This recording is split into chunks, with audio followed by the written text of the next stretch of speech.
अरे यार इतनी जल्दी कोरियर भी आ गया, कल ही तो ऑर्डर किया था। मजा आ गया ऑनलाइन शॉपिंग करके। और 3000 का सूट सिर्फ 1000 रुपए में, इससे ज्यादा क्या और लेगा आदमी। फटाफट खोल लेती हूँ, मुझसे तो इंतजार ही नहीं हो रहा।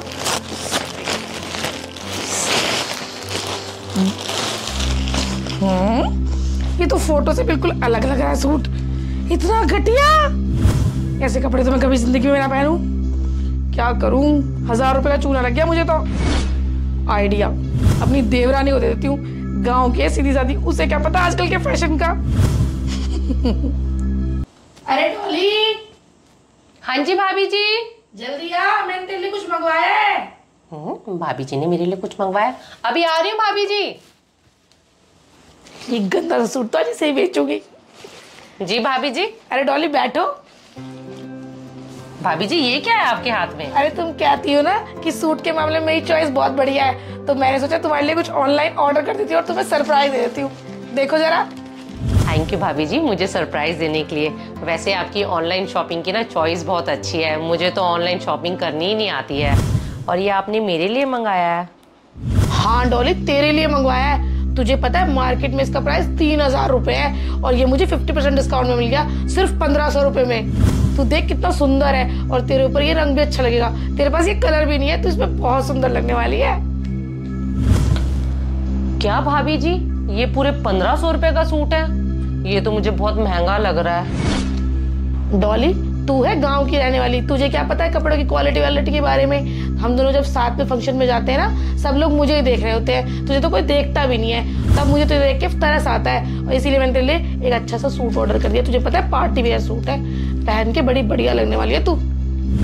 भाभी जी मेरे कहने का मतलब वो नहीं था, बस मैं आपको इतना कहना चाहती हूँ, इस सूट का रेट ना सिर्फ और सिर्फ 700-800 रुपए तक का ही होना चाहिए था। 1500 रुपए के हिसाब से मुझे बहुत महंगा लग रहा है ये। क्या तुझे ये सूट 700-800 रुपए का लग रहा है? तेरा तो है दिमाग खराब। मैंने तो गलती कर दी तेरे लिए कुछ मंगवा के। एक बात बोलूं, भलाई का तो जमाना ही नहीं रहा। आज के बाद मैं तो तेरे लिए कुछ नहीं मंगवाने वाली। भाभी जी आप तो बुरा मान गए। भाभी जी मैं ये सूट रख लेती हूँ, शाम को राजीव जैसे ही आएंगे ना, मैं सूट के 1500 रुपए आपको दे दूंगी।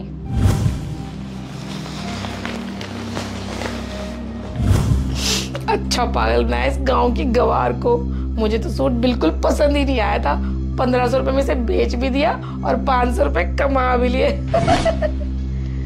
अरे इन सब चक्करों में तो शाम के 6 बज गए। रात को तो मामा जी की फैमिली ने आना है डिनर पे और मेरा तो खाना बनाने का बिल्कुल मन नहीं है क्योंकि बारी भी मेरी है। क्या करूं, इस गवार से बनवाती हूँ आज का डिनर। तो कुछ तरकीब लगाती हूँ। ऐसी गर्मी में परिवार के लिए तो खाना बनता नहीं है, रिश्तेदारों के लिए कौन बनाए। अब करती हूँ ड्रामा और बनवाती हूँ इस गवार से खाना। डॉली, अरे डॉली जल्दी आओ, मर गई। अरे भाभी जी की चिल्लाने की आवाज। भाभी जी को क्या हो गया? भाभी जी आई। इतनी देर से आवाज मारी, पता नहीं कहाँ मर गई। अरे मर गई। भाभी जी क्या हो गया? भाभी जी खड़े होने की कोशिश करो भाभी जी। डॉली मुझे नहीं लगता मैं खड़ी हो पाऊंगी, मेरी तो टांग गई। ऐसा क्या हो गया भाभी जी? मेरा पैर मुड़ गया। और तुझे पता है ना मामा जी की फैमिली ने डिनर पे आना है, उनका खाना कौन बनाएगा? भाभी जी आप चिंता मत करो, मैं हूं ना भाभी जी। आप अंदर आओ। हाय हाय, इस टाइम तो मेरी बारी है खाना बनाने की। देख कितना टाइम हो गया। भाभी जी अब बारी छोड़ो, मैं सब देख लूंगी, आप बैठो यहाँ पर। 2 सब्जियां बनानी है। मैं बना लूंगी भाभी जी। रायता भी बनाना है। मैं बना लूंगी सब, आप चिंता मत करो, आप पहले यहाँ बैठो। भाभी जी आप बैठो, मैं आपके लिए गरम पट्टी लेके आती हूँ। तू गरम पट्टी छोड़, जाके खाना बना। ठीक है भाभी जी आप अपना ध्यान रखो, मैं मामा जी के आने की तैयारी करती हूँ। ठीक है जा।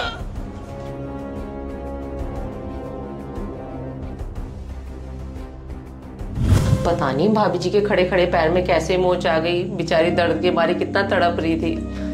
डॉली। हाँ जी राजीव। यार मेरे लिए कॉफी बना दो यार। राजीव मैं कॉफी भी बना दूंगी, आप ऐसा करो भाभी जी का पता लेके आ जाओ। उनके ना पैर में मोच आ गई, बेचारी को बहुत दर्द हो रहा था, आप जाओ उनका पता लेके आओ। क्या पैर में मोच आ गई? हाँ राजीव। चलो डॉली मैं जाके देखता हूँ। अरे बहन तुझे पता है मेरी देवरानी ना बिल्कुल बेवकूफ और गवार है और मैं तो उसे आए दिन बेवकूफ बनाती रहती हूँ। तुझे पता है आज मैंने एक सूट ना ऑनलाइन ऑर्डर किया था 1000 रुपए का, मुझे बिल्कुल पसंद नहीं आया और मैंने अपनी देवरानी को ना वो 1500 रुपए में बेच दिया।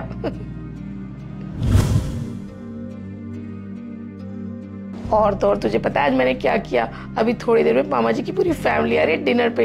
इतनी गर्मी में अपना खाना तो बनता नहीं है, कौन इतने सारे जनों का खाना बनाए। मैंने बनाया पैर दर्द का बहाना और भेज दिया इस महारानी को खाना बनाने। लगी हुई है खाना बनाने में इतनी गर्मी में और मैं बैठी हूँ एसी में। बहन मुझे लग रहा है कोई है, तो मैं बाद में फोन करती हूँ। अरे देवर जी आप। वाह भाभी वाह, आज मैंने आपका ये रूप भी देख लिया। भाभी मुझे आपसे ये उम्मीद नहीं थी। अरे देवर जी आप ऐसे क्यों बोल रहे हो, मैंने ऐसा क्या कर दिया? भाभी जी अब मेरे सामने ज्यादा ड्रामा करने की जरूरत नहीं है, मैंने अपने कानों से सब सुन लिया है कि तुम डॉली के साथ क्या करती हो। शर्म आनी चाहिए भाभी जी आपको ऐसा करते हुए। भाभी जी डॉली आपको जेठानी नहीं बल्कि बड़ी बहन मानती है, लेकिन आपने क्या किया, आपने उसके भोलेपन का नाजायज फायदा उठाया। भाभी जी आपने डॉली को 1000 वाला सूट 1500 रुपए में बेच दिया। और तो और इतनी गर्मी में आप एसी में बैठी हो पैर का दर्द का बहाना करके, और वो अकेली किचन में खाना बना रही है। शर्म आनी चाहिए भाभी जी आपको।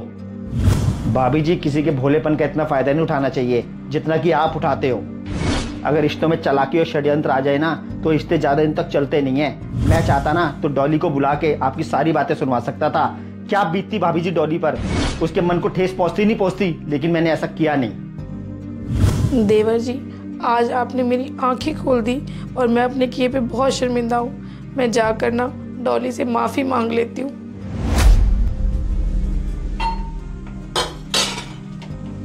अरे भाभी जी आप यहाँ, आप अंदर आराम करो, मैं बना लूंगी खाना। भाभी जी क्या हो गया आपको?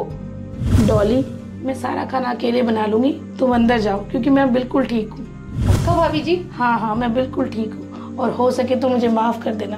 भाभी जी आप ऐसे क्यों बोल रहे हो? बस ऐसे ही।